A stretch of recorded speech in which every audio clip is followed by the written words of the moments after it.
మహాదేవుడు మన ప్రభు రక్షకుడైన యేసుక్రీస్తు నామమున మీ అందరికీ వందనాలు. God bless you. దేవుడు మిమ్మల్ని దీవించి ఆశీర్వదించునుగాక. ఈరోజు నేను ఒక టాపిక్ చెప్పాలనుకుంటున్నాను. అదేంటంటే శాస్త్రుల బోధ వలన మోసపోయిన బీద విధవరాలు. శాస్త్రుల బోధ వలన మోసపోయిన బీద విధవరాలు. అసలు ఎందుకు ఈ విషయం చెప్పాలనుకుంటున్నానంటే, ఈ రోజుల్లో చాలా మంది ధనాశ కలిగి బీద వాళ్ళ దగ్గర నుంచి కూడా లాక్కునే కార్పొరేట్ సేవకులకి ఈ బీద విధవరాలు యొక్క దృష్టాంతం అనేది వాళ్ళకు చాలా నచ్చుతుంది. ఎందుకంటే 2 కాసులు వేసింది, తనకున్న జీవనం అంతా వేసింది, ప్రభు మెచ్చుకున్నాడు, నువ్వు బీదవాడువైనా బీద స్త్రీవైనా నువ్వు కూడా వేయి, నువ్వు ప్రభు మెచ్చుకుంటాడు అంటూ వాళ్ళ దగ్గర ఉన్నదంతా నాకేస్తున్నారు చాలా మంది కార్పొరేట్ సేవకులు. కానీ వాస్తవంగా దేవుని వాక్యం ఏం చెప్తుంది అన్నదాన్ని మనం పరిశీలిద్దాం. మార్కు సువార్త 12వ అధ్యాయములో మనము ఇక్కడ 41వ వచనము, 42, 43 వచనాలు ముందు చదువుదాం. కానీ దాని తర్వాత దాన్ని ఎక్స్ప్లెయిన్ తర్వాత ఇస్తాను. చూడండి, చదివిన తర్వాత. ఆయన కానుక పెట్టె ఎదుట కూర్చుండి జన సమూహము ఆ కానుక పెట్టెలో డబ్బులు వేయుట చూచుచుండెను. ధనవంతులైన వారు అనేకులు అందులో విశేషముగా సొమ్ము వేయుచుండేది. ఒక బీద విధవరాలు వచ్చి 2 కాసులు వేయగా ఆయన తన శిష్యులను పిలిచి, కానుక పెట్టెలో డబ్బులు వేసిన వారందరికంటే ఈ బీద విధవరాలు ఎక్కువ వేసినని మీతో నిశ్చయముగా చెప్పుచున్నాను. కానుక పెట్టె గురించి ప్రస్తావిస్తున్నాడు. కానుక పెట్టెలో ధనవంతులందరూ ఎట్లా విస్తారంగా, అంటే అందరూ క్షమించాలి, బైబిల్ ఏమని రాయబడిందంటే అందులో విశేషముగా సొమ్ము వేయిచుండేది అన్నది. రెండవది, ఈ స్త్రీ బీద విధవరాలు 2 కాసులు వేసింది, అది ఆమె యొక్క జీవనము అని బైబిల్లో వ్రాయబడి ఉంది.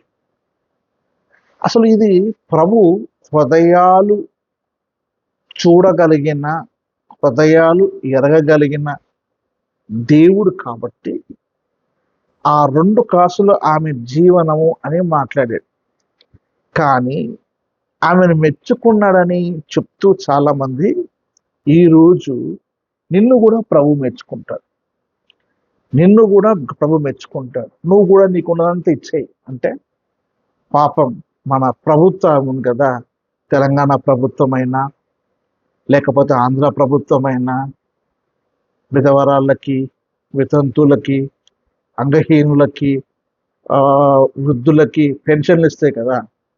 ఆ పెన్షన్లన్నిటినీ కూడా కొంతమంది సేవకులు లాక్కుంటున్నారు.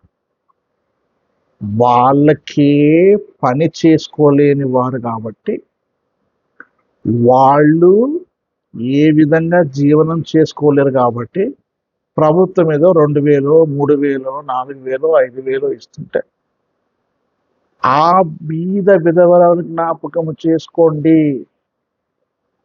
మీరు మీకున్నదంతా ఇచ్చేసేయండి, ప్రభు మిమ్మల్ని మెచ్చుకుంటాడు అనగానే వీళ్ళు పాపం ప్రభు మమ్మల్ని మెచ్చుకోవాలా, ప్రభు మమ్మల్ని మెచ్చుకోవాలి అని పాపం వాళ్ళ వాళ్ళ దగ్గర నాకు చాలా బాధ అనిపిస్తుందండి ఆ విషయం. వాళ్ళ పెన్షన్ డబ్బులన్నీ చందా పెట్టెలో వేస్తారు. ఒక పాస్టర్ గారు నాకు, అంటే నేను చెప్పకూడదు కానీ, ఒక సేవకుడు వాళ్ళ చర్చలు చాలా మంది వృద్ధులు వస్తారు. పెన్షన్ పడ్డ రోజు 25 మంది ఇంటికి దర్శించడానికి వెళ్ళి డబ్బులన్నీ తెచ్చుకుంటాడు ఆయన. పాపం వాళ్ళు ఆ నెలంతా ఎట్లా బతుకుతారు, వాళ్ళ పరిస్థితి ఏంటో ఈ పాస్ట్‌కి అనవసరం. ఎంతసేపు గుంజడమే. కానీ ప్రభువు కానీ, క్రైస్తవ్యం గాని దాన్ని సమర్థించదు. ముఖ్యంగా బైబిల్ లేఖనము దాన్ని సమర్థించదు. ప్రభువు ఆ యొక్క బీద విధవరాలిని మెచ్చుకోక మునుపు ఏం చెప్పాడో ఒకసారి జాగ్రత్తగా వినండి. ఇది అర్థమైతే అప్పుడు అక్కడ మెచ్చుకున్నది ఏందో మాకు అర్థమవుతుంది.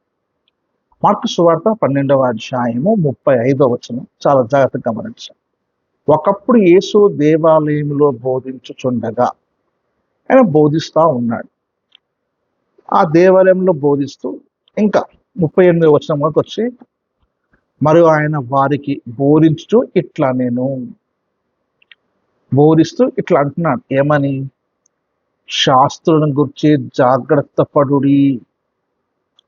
వారు నిలువుటంగి ధరించుకొని తిరుగుటకును, సంత వీధులలో వందనములను, సమాజ మందిరములలో అగ్రపీఠములను, విందులలో అగ్రస్థానములు కోరుచు. సరేలేండి, ఇక్కడ 38వ వచనంలో అయితే 38వ వచనంలో నిలువుటంగిలు వేసుకున్నారు. ఇక్కడ ప్రజలకు ఏ సమస్య లేదు. తర్వాత సంత వీధుల్లో వందనాలు కొడుకుంటున్నారు. సర్లే ఇలా నమస్తే పెట్టడం అన్నట్టుగా వందనాలు పెట్టారు, దీంట్లో సమస్య లేదు. సమాజ మందిరములలో అగ్రపీఠములు అంటే సమాజ మందిరంలో మాకు ఇప్పుడు పాస్టర్లకు వేస్తారు కదండి, సేవకులకి ప్రత్యేకమైన స్టేజ్ చేసి సేవకులందరూ కూర్చోవాలని అట్లా. తర్వాత విందులలో అగ్రపీఠములు, సమాజ మందిరములోను విందులలోను అగ్రపీఠాలు స్థానాలు కోరుచు. ఇది వీటితో పెద్ద సమస్య లేదు. వాళ్ళు నిలువుటంగులు వేసుకున్న సమస్య లేదు, సంత వీధుల్లో వందనాలు గురించి పొందిన సమస్య లేదు, సమాజ మందిరంలో అగ్రపీఠములను కోరుకున్న సమస్య లేదు. ఎందుకంటే సమాజంలో అగ్రపీఠాలు కోరుకుంటే ఎక్కడైనా వాక్యం విని వచ్చేయచ్చు. విందులలో అగ్రస్థానాలు కోరచ్చు అంటే విందులలో మంచి భోజనంకి వెళ్ళినారు కాబట్టి సరే ఆ విందు యజమాని సో ఈ శాస్త్రులను మంచి స్థలాల్లో ఇప్పుడు పాస్టర్లకు చూడండి, ఆ పాస్టర్లకేమో చికెను, మటను, ఫిష్ ఫ్రై ఇట్లా సపరేట్గా పెడతారు. బీద మన విశ్వాసులకేమో పప్పుచారు, సాంబార్ పెడుతుంటారు. అది పక్షపాతం అండి, అది సరైంది కాదు. అక్కడ అసలు ఈ విషయంలో క్రైస్తవ సమాజంలో చాలా మంది దైవజనులు మారు మనసు పొందాల్సిందే. ఇది తప్పు. ఎందుకంటే భోజనం దగ్గర ఎప్పుడు పక్షపాతము చూపించకూడదు. పాస్టర్కి ఒకలాగా, విశ్వాసకి ఒకలాగా పెట్టద్దు, అది క్రమం కాదు. మీరు ఇంకొక విషయం, ఒకవేళ మీ సేవకులకి సపరేట్ భోజనం పెట్టాలంటే ఆ మీటింగ్ కాకుండా వేరే టైంలో పెట్టండి. వాళ్ళు ప్రత్యేక కానీ వాళ్ళు ఉండంగా, వాళ్ళు తింటుండగా నేను చాలాసార్లు చూసానండి ఈ విషయం. వాళ్ళేమో కింద పప్పుచారు వేస్తుంటారు, ఇంత పచ్చడి వేస్తారు, ఇంత కూర వేస్తారు. ఈ అయ్యగారికి ఏమో 4 రకాల ఫ్రైలు వేస్తారు. అది సరైంది కాదు. అది పూర్తిగా పక్షపాత ధోరణి. దైవజనులారా, ఈ విషయంలో మీరు మారు మనసు పొందితేనే మంచిది, లేకపోతే ప్రభు దగ్గర కఠినంగా తీర్పు పొందుతారు. కాబట్టి ప్రభు మిమ్మల్ని క్షమించునగాక. మీరు ఈ విషయంలో మారు మనసు పొందాలని నేను కోరుకుంటున్నాను. తర్వాత అంటే ఈ ఈ ఈ ఈ విధానంలో ఈ కోణంలో ఎక్కడ శాస్త్రంతో పెద్ద పంచాయతీ లేదు. కానీ 40వ వచనంలో అసలు విషయం చూడండి. విధవరాండ్ర ఇండ్లను దిగమింగుచు. ఇప్పుడు విధవరాలే ఉంది, భర్త లేడు, పిల్లలు లేరు, కానీ వాళ్ళకు ఇల్లు ఉంది. అమ్మా నువ్వు ఎలా చనిపోతావు, ప్రభుకి ఇచ్చేసేమ్మా, ఇది దేవుడిదేనమ్మా ఇది అంటూ విధవరాండ్ల ఇండ్లను దిగమింగుచు మాయావేశముగా దీర్ఘ ప్రార్థనలు చేయుచు వీరు మరి దీర్ఘ ప్రార్థన చేయుదురు, వీరు మరి విశేషంగా శిక్ష పొందు. విధవరాండ్ల ఇండ్లు దిగమింగుచు అంటే వాళ్ళ బోధ అంత భయంకరంగా ఉంటుండే. ఈరోజు కొంతమంది మన వాళ్ళు బోధిస్తారు కదా, పెన్షన్ డబ్బులతోటి టీవీ స్పాన్సర్ చేయండి, టీవీ స్పాన్సర్ చేసిన ఒక గొప్ప మహిళ, పెన్షన్ డబ్బులతో టీవీ స్పాన్సర్ చేసిన గొప్ప వ్యక్తి అని వాళ్ళు మెచ్చుకుంటారు. 6 నెలలు ఆ పెన్షన్ డబ్బులన్నీ పోగు చేసుకొని టీవీ స్పాన్సర్కి ఇచ్చిందట. ఆయన ఒక అరగంట ప్రోగ్రామ్ డబ్బులు సరిపోయినాయంట. ఇప్పుడు మరి ఆ 6 నెలలు ఆమె ఎలా తినాలి, ఎలా బ్రతకాలి, ఆమె జీవనం ఏంటి? సేవకులకి ఇదంతా అవసరం లేదు. కానీ ప్రభు ఈ విషయాన్ని ఖండితంగా గట్టిగా ఖండించారు. జాగ్రత్త దైవజనులారా, మనం అలా ఉంటే దేవుని దగ్గర ఇక్కడ మరి విశేషముగా శిక్ష పొందుదురు. ఆనాడే కాదు, ఈ రోజు కూడా అదే దేవుడు సజీవుడు అన్న సంగతి మర్చిపోవద్దు. కాబట్టి ఇక్కడ ఆ మాయా బోధలు, ఆ శాస్త్రుల మాయా బోధల వల్ల జీవనమంతయు వేసిన ఆ స్త్రీ అంతే తప్ప అక్కడ ప్రభువు మెచ్చుకుంటూ జాలి పడుతున్న సంఘటన మనకు కనపడుతుంది. ఎందుకంటే ఆ బోధల వలనే ఆ విధవర ఇక్కడ ఏమంటుంది 38 వచనం 40 వచనంలో విధవరాండ్ర ఇండ్లు దిగమింగుచు అన్నారు కదా. ఆ బోధన పట్టుకొనే ఈ స్త్రీ తనకున్న జీవనమంతా వేసింది. ప్రభువు జాలిపడ్డాడు, మెచ్చుకున్నాడు. అందుకనే సంగమ దైవజనుడు ఎలాంటి వాడో గుర్తుపెట్టుకోవాలి. బీదవాడు ఏమైనా సావని, నేనైతే తింటా, నా భార్య బాగుండాలా, నా పిల్లలు బాగుండాలా, నేను కార్లో తిరుగుతా అని ఎప్పుడైతే సేవకుడు తన స్వార్థం చూస్తాడో, దయచేసి నువ్వు ఆ సంఘం నుంచి వెళ్ళిపోవటం మంచిది. ఎందుకంటే అక్కడ ధనాత్మతో ఉన్న పరిచర్య, ఆ పరిచర్య ఏం చేస్తుందంటే వాక్యాన్ని వక్రీకరిస్తుంది. కానీ ఇక్కడ ఈ స్త్రీ ఏం చేయబడిందంటే ఆ శాస్త్రుల బోధ వల్ల మోసపరచబడింది. అందుకనే శాస్త్రుల గురించి జాగ్రత్త పడండి, వాళ్ళు విధవరాండ్ర ఇండ్లను దిగమింగుతారు అని. అసలు ఈ కానుక పెట్టె గురించి నేను మీకు ఒక విషయం చెప్తాను. కానుక పెట్టె గురించి ఎక్కడ మనకు బైబిల్లో ఆజ్ఞ లేదు. కానీ 2వ రాజుల గ్రంథము 12వ అధ్యాయము 8 నుండి మనకు కొన్ని వచనాలు చదివితే అక్కడ మనకు ఓ విషయం అర్థమవుతుంది. కాబట్టి 2వ రాజులు 12వ అధ్యాయము 8 నుండి 12 వచనాలు. కాబట్టి యాజకులు మందిరంలో శిథిలమైన స్థలములను బాగు చేయుట మా వశము లేదు గనక జనుల యొద్ద ద్రవ్యం ఇక తీసుకున్నామని చెప్పారు. అంతటా యాజకుడైన యెహోయాదా ఒక పెట్టెను తెచ్చి దాని మూతకు బెజ్జము వేసి బలిపీఠము దగ్గరగా యెహోవా మందిరంలో ప్రవేశించు వారి కుడిపార్శ్వమందు దాన్ని నుంచగా, ద్వారముక యాజకులు యెహోవా మందిరంలోనికి వచ్చిన ద్రవ్యమంతయు అందులో వేసేది. ఇది పెట్టెలో ద్రవ్యం విస్తారంగా ఉన్నదని వాడు తెలియజేయగా, రాజు యొక్క ప్రధానమంత్రిను ప్రధాన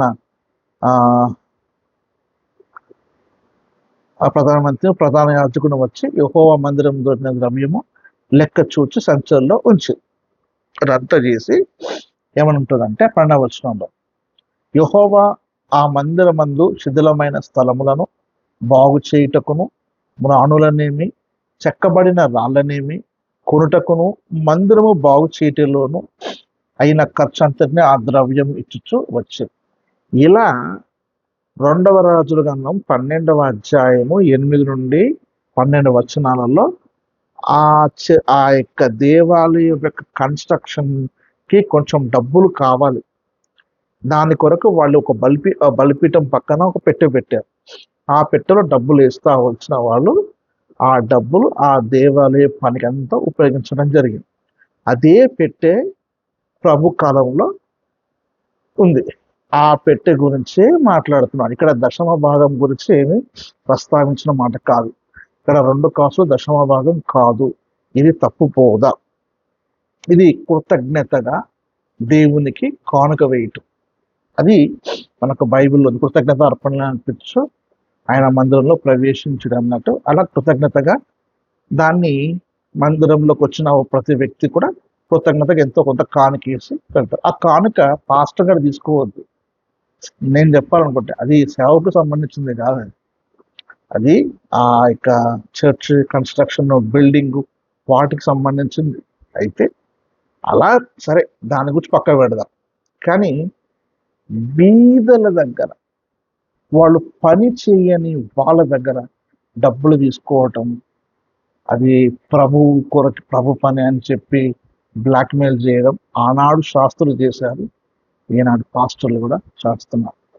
కాబట్టి అంటే ప్రభుత్వము పెన్షన్ అంటే తన చేతులతో కష్టపడని వృద్ధులనే కానీ, తన చేతుల్లో కష్టపడని వితంతుల వలనే కానీ, అంగహీనులు హ్యాండిక్యాప్డ్ వాళ్ళ ద్వారా వాళ్ళు బ్రతకలేరు. కాబట్టి ప్రభుత్వం ఇస్తున్న డబ్బును చూసారా, అది ఏ సేవకుడు కూడా తీసుకోవద్దు. ఎందుకంటే వాళ్ళు కష్టపడి పని చేసిన పని కాదు. దేవుడు కష్టపడమన్నాడు. కష్టపడి అప్పుడు దాంట్లో నుంచి దేవుడు ఇయ్యమన్నాడు. కానీ వీళ్ళని అమాయకులను చేసి టీవీలో చూస్తుంటే ఎంత బాధ అనిపిస్తుంది అంటే పిచ్చి పిచ్చిగా అమాయకులను చేసి వాళ్ళ పెన్షన్ డబ్బులను టీవీ స్పాన్సర్లుగా ప్రోత్సహించి సేవకులు కఠిన తీర్పు పొందబోతున్నారు. అలాంటి సేవకుల దగ్గర నుంచి నువ్వు విడిపించబడాలి, అలాంటి సేవకుల దగ్గర నుంచి నువ్వు విమోచింపబడాలి అన్నది ఈ వీడియో. కాబట్టి ఇలాంటి బోధ, పక్షపాతంతో కూడిన బోధ, ఈ అమాయకులైన వాళ్ళ దగ్గర నుంచి డబ్బులు ఎలాగైనా లాగేస్తున్న సేవకుల బోధ నుంచి విడిపించాలన్న ఉద్దేశంతో నేను ఈ వీడియో చేస్తాను. జాగ్రత్త సహోదరుడు, సహోదరి. ఒకవేళ నువ్వు అలాంటి సంఘంలో ఉంటే అర్జెంటుగా ఆ సంఘం నుంచి పారిపో. యోసేపు పోతిఫర్ యొక్క భార్య దగ్గర నుంచి పారిపోయినట్టుగా అర్జెంటుగా నువ్వు కూడా ఆ సంఘం నుంచి పారిపో. ఒక మంచి సంఘాన్ని చూసుకో. ఎందుకంటే బీద వాళ్ళను ఏడిపించటం చాలా భయంకరం. కాబట్టి వాళ్ళ పెన్షన్ డబ్బులు, వాళ్ళ గవర్నమెంట్ ఇచ్చే డబ్బులకు, జాబ్ చేసిన వాళ్ళ పెన్షన్ గురించి నేను మాట్లాడుతున్నాను. ఎందుకంటే జాబ్ చేసి సంపాదించుకున్నారు, వాళ్ళకు గవర్నమెంట్ ఇచ్చే పెన్షన్ వేరు, ఈ పెన్షన్ గురించి వేరు. ఏ పెన్షన్ అంటే 2000, 3000 బ్రతకటానికి ఇస్తున్న పెన్షన్ వేరు. ఈ పెన్షన్ వేరు, ఈ పెన్షన్ వేరు. వీళ్ళు జాబ్ చేశారు, వాళ్ళు మంచి స్థాయిలో ఉన్నారు, వాళ్ళు ఇస్తే తీసుకోండి, తప్పులేదు. కానీ వీళ్ళు ఎందుకు బ్రతకలేరు, జీవనం అంతా బ్రతకలేరని గవర్నమెంట్ 2000, 3000 ఇస్తుంది చూసారా, వాళ్ళ దగ్గర నుంచి తీసుకోవద్దు.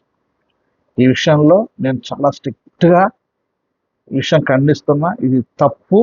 ఆ స్త్రీ 2 కాసులు వేయటం ప్రభు మెచ్చుకున్నాడేమో కానీ ప్రభు జాలి పడ్డాడు ఆ విషయంలో. అందుకని ఆమె రాక మునిపే దేవాలయంలో అలాంటి వాళ్ళ చేత మోసపోతారు. కాబట్టి జాగ్రత్త ఉండండి, శాస్త్రుల బోధన నుంచి జాగ్రత్తగా ఉండండి అని ప్రభు హెచ్చరించాడు. ఆ హెచ్చరిక ఈ రోజు మీకు హెచ్చరిస్తున్నాను. మీ దైవజనులు బీద వాళ్ళను ఒకలాగా, ధనవంతులను ఒకలాగా చూస్తూ, పక్షపాత ధోరణితో ఉంటూ, బీద వాళ్ళ ఇండ్లను దిగమింగుచు, వారి మాటల చేత మీ పెన్షన్లన్నీ లాగుతూ వాళ్ళ విలాసాలతో బతుకుతున్నారంటే పారిపో, ఉండకు. ఆ సంఘంలో దేవుడు లేడు. డబ్బు, ధనాత్మలు దాని నుంచి విడుదల పొందాలని కోరుకుంటున్నాను. మీకు ఇంకా ఈ బీదరికం గురించి బాగా నేర్చుకోవాలనుకుంటే you can go to this book. ఇది చాలా మంచి పుస్తకం. ఈ పుస్తకము చదవండి. ఇదే మంచి అకాడమిక్ బుక్. ఇది డేవిడ్ బేకర్ రాసిన పుస్తకం. చాలా అద్భుతమైన పుస్తకం. ఇది ఏంటంటే tight fist or open hands, wealth and poverty in the Old Testament లా. ఇది చాలా అద్భుతమైన పుస్తకం. ఈ పుస్తకం చదవండి. చాలా విషయాలు ఉన్నాయి. పేదరికం ఏంటిది, పేదరికంని ఎలా దేవుడు నిర్మూలన చేయాలనుకున్నాడు, పేదరికం ఎలా వస్తుంది, పేదరికం గురించి ప్రభు ధర్మశాస్త్రంలో ఏమైనా రాశాడు, ఇవన్నీ విషయాలు దీంట్లో రాయబడ్డాయి. చాలా విషయాలు నేర్చుకోండి. దయచేసి స్త్రీలను, విధవరాలను, బీదలను ప్రభుత్వము ఏదో ఇస్తున్న పెన్షన్లను కూడా లాక్కుంటున్న సేవకుల నుండి అర్జెంటుగా పారిపోండి. దేవుడు మిమ్మల్ని దీవించి ఆశీర్వదించును గాక. ఆమేన్.